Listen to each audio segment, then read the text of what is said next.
Hi and welcome. You're listening to the X22 Report. My name is Dave and this is episode 1305B and today's date is June 13th, 2017 and the title of the episode is The Criminal Empire Has Nowhere to Go. What's their next move? Let's get into the economic collapse, political and geopolitical news. Now, we've been following Obamacare for quite a while and we've been watching it completely implode on itself. We were watching the exchanges, how many of them went belly up, almost half. And we've been watching insurance companies leave Obamacare because they said it's just not profitable. And this was way before Trump became president. And the reason why we follow all of things day after day after day, it's to show that it just didn't happen, that these things were happening all along. And they were breaking down and imploding because the corporate media likes to put out news like, oh, it's happening because of Trump, because, he said Obamacare was going to implode on itself, and people heard this and they started to leave. No, they were doing this way before, and people were not joining up with Obamacare because it was too expensive. The exchanges didn't work. They were losing billions and billions of dollars. They shut down. They went bankrupt. And we are seeing today that Obamacare is in a complete death spiral. And we can see right now that there are 47 counties throughout the country right now with no coverage whatsoever. And there's about 2 million people that have dropped Obamacare since March. Why? Because they couldn't make the payments. It was too expensive. And we see right now that the enrollment in Obamacare is continually declining. And like I said before, if you have a product and it was so great, people would come to it, they would flock to it because they would want to have it. It's almost like the iPhone. The iPhone worked incredibly well. It was easy to use. You took your finger, you pushed certain icons, and things happened. You were able to answer the phone, you'd be able to check the internet, and you were able to get apps. And people realized this. And people said, you know something? I have to have one of these phones. They went out and they got these phones, and more people got the phone. And Apple really didn't have to advertise that much because people were telling others that this is really great. Get rid of your flip phone, get an Apple phone. And then you saw other manufacturers copy it, like the Android. And they started to make the same type of thing, where it was based on icons, same type of GUI and all that kind of stuff. Same thing with health insurance. If you give the people something incredible, people will flock to it. If there's a benefit, people will flock to it. Now, am I saying that the Republican healthcare plan, is that any better? No. It's the same thing, just repackaged to convince us that it's great. The problem with all of this is that the insurance companies, they're involved in this.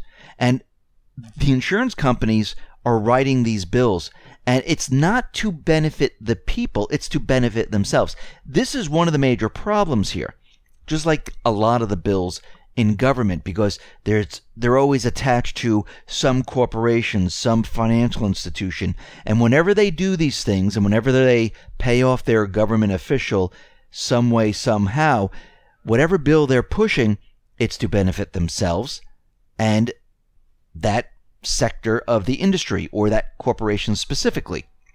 And this is what we're seeing today. This is why no one is buying into it. You can tell people how great it is, but when you go to the exchanges or the federal exchanges and you say, okay, I have a family of 4, I have a family of 5, family of 6, and they give you a price for health insurance of $3,000 a month with a $10,000 or a $5,000 deductible, you're going to say, well, wait a minute. I can't afford this. I can't purchase this. This is not affordable. I'd rather take the penalty because that will be, what, $1,000, maybe $2,000, $3,000 a year instead of $3,000 a month. Because most of the people, they don't have that income. And if you're over a certain income level, guess what? You're out of luck. You're not getting subsidies. And you still can't afford the health insurance. Now, we had Sessions. He was out there in front of the Senate panel. He was testifying, giving his account of what happened. And it started off where they were going to be talking about the meeting in the Mayflower Hotel. There was this mysterious meeting because Comey in the closed-door session mentioned something like this, and we're going to get Sessions on this. And it turns out there was nothing there. I mean, they asked him, and he said, yeah, maybe in passing. There was a lot of ambassadors there. There was no private meeting room. There was no room that Sessions reserved where he stayed in the hotel. He attended it. He met people. Maybe he shook his hand. Maybe he didn't. That's not Russian collusion. And that quickly went down the tubes. They really didn't mention it anymore because there was nothing there. So then they started moving into how he recused himself and, how come he got involved with Comey's firing. And it seems like the line of questioning started to move from the Russian collusion and him meeting different Russian individuals to him getting involved with the firing of Comey, which has nothing to do with Russia. But they tried to make it like it had to do something with Russia because he was investigating the Russian collusion, but Trump was never under investigation. So this right here is a nowhere type of questioning that they continued on with him, because Comey already stated over and over and over there was no Russian investigation on Trump. So Trump firing Comey has nothing to do with the Russian investigation because there's many other FBI individuals who are working in the FBI that can handle any type of investigation. It's not just Comey sitting there by himself doing everything. So they didn't go anywhere with that. Then they started on with him with the private conversations with Trump. And Sessions says he's not going to reveal private conversations, but they wanted him to reveal the private conversations. They said he's stonewalling. He's saying, no, these are private conversations, and before I reveal it, he says it's really not necessary to do that right now. First of all, he's not really under investigation. There was no subpoena or anything like that, and he doesn't have to divulge this information. And if Trump and Sessions, since this was their conversation, if they would like to divulge this later on, they can go ahead and do it. And we can see that this, yes, happened before with Eric Holder and Obama, where Eric Holder said, no, I am not going to reveal our private conversations unless Obama says yes. Remember, it's a two-way conversation. It's Sessions and Trump. And Senator Cotton just came out with the whole thing saying, listen, we've been at this Senate panel for 6 months, even a little bit longer. We looked through thousands of documents. We went down all different rabbit holes. We have no evidence at all. There is nothing.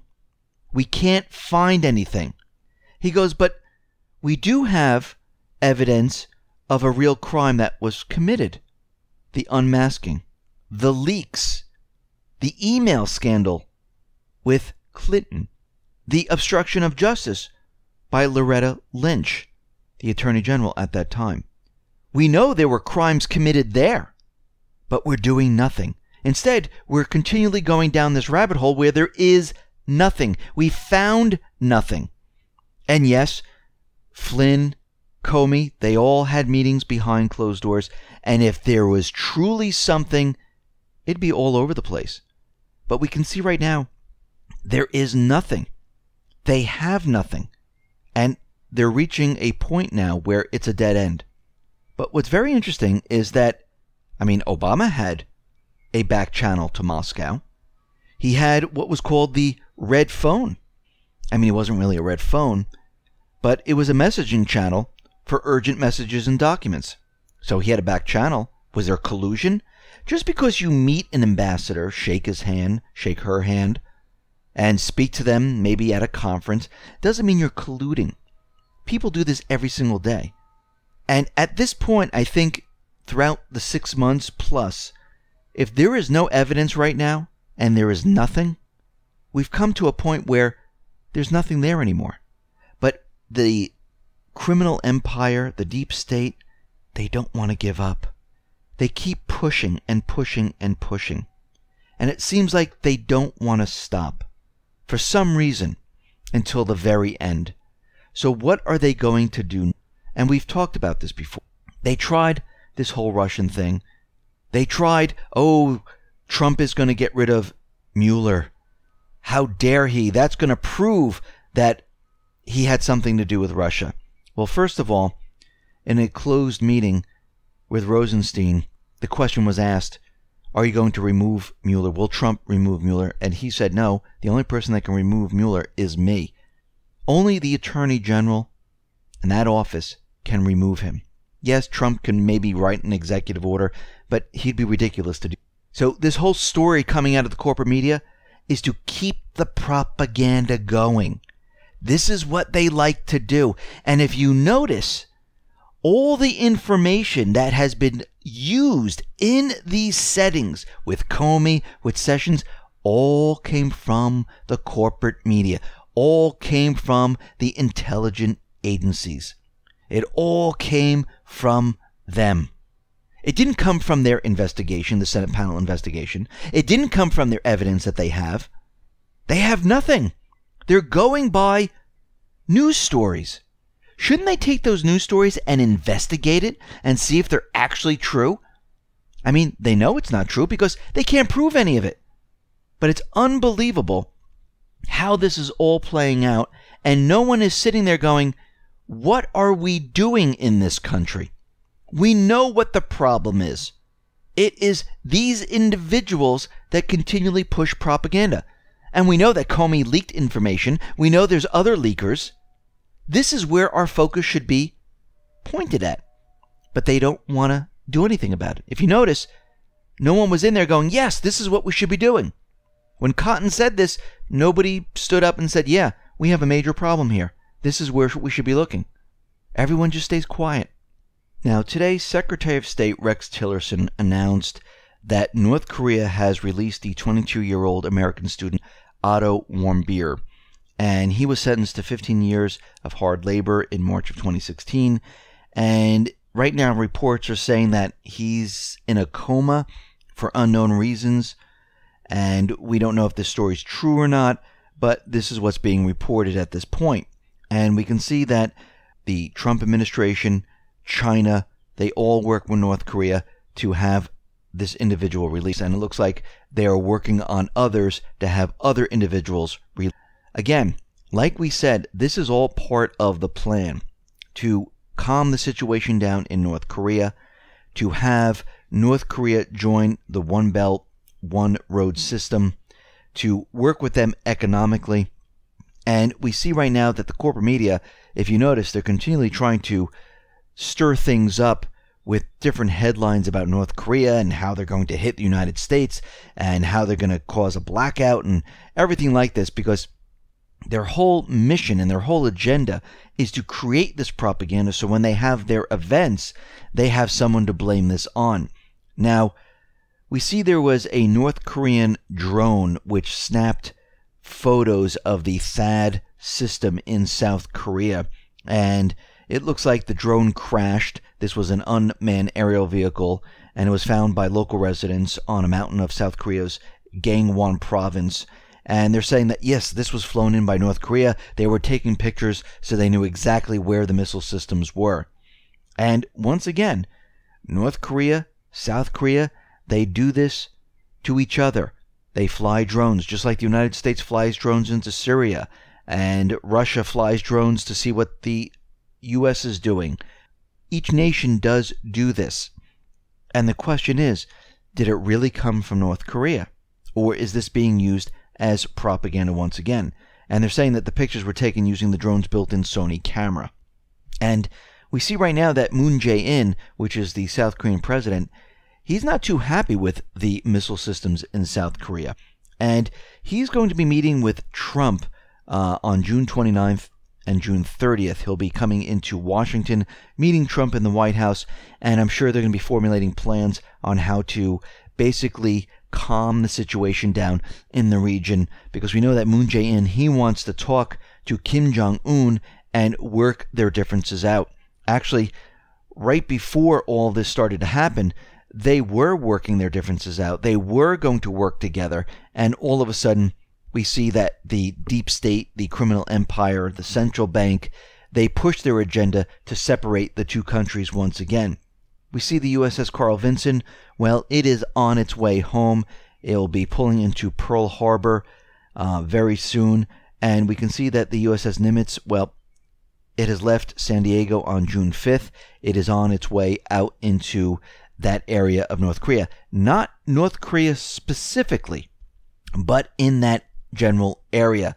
So all these news reports coming out that all these aircraft carriers are going to North Korea to get ready for some type of invasion, not really happening, because once the drills ended, these carrier groups, they're going off into their own areas, and they're not sitting right outside of North Korea getting ready to attack, just like they want to convince us of. Now, we can see that the Syrian troops, they have taken control of the Al-Tanf border, and they are letting different vehicles go back and forth between Iraq and Syria right now. The U.S. and the paid mercenaries, they no longer control the border. And we can see right now this is a game changer, because all the supplies coming in to the Islamic State, well, it is not reaching them whatsoever. Now, something very interesting that Tillerson said today. He said that Trump has no congressional authorization to order the U.S. military to target groups backed by Iran in Syria or by Syria. Now, he went on to say that there was no legal authorization from Congress to target Assad. Now, this is very interesting, because the forces in Syria have been hitting the Syrian army. And once again, everyone believes that Trump has control of every single area within government. He doesn't right now. The deep state is so intertwined, they have control over certain different areas and factions. One of them being in Syria, especially with their paid mercenaries. And right now, they're making it clear that they are not attacking. They have no congressional approval or any type of legal authorization that will allow them to do that. He's telling the world that it's the criminal empire, it's the deep state that is doing this. He's telling Russia by saying this. This was done on purpose. And Tillerson then stressed that the U.S. mission and purpose in Syria has not changed. They're really going after the Islamic State. This is exactly what they are doing. They're bringing all of this to an end. This is why Trump was in the Middle East. This is why he met with the EU, with the Pope. This is why he was in Israel. And this is why he was out there telling all these different nations, we're done here. The funding is going to be cut off. The paid mercenaries, the terrorist groups, will not be able to be funded anymore. The U.S. will not be supporting any of these terrorist groups anymore. It is all coming to an end. And you can see in Syria, the tide is now turning.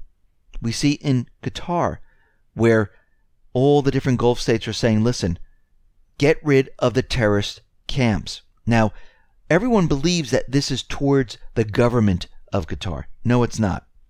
It's to force the government there to basically remove the deep state, the criminal empire, and their terrorist organization within the country. They're using what is happening right now as a cover story, that all these different countries are ganging up on Qatar, and the Trump is saying, and Tillerson is saying, ooh, let's calm the situation down. Because what they're really doing right now is they're going after the deep state, the terrorist camps. They're cutting off funding.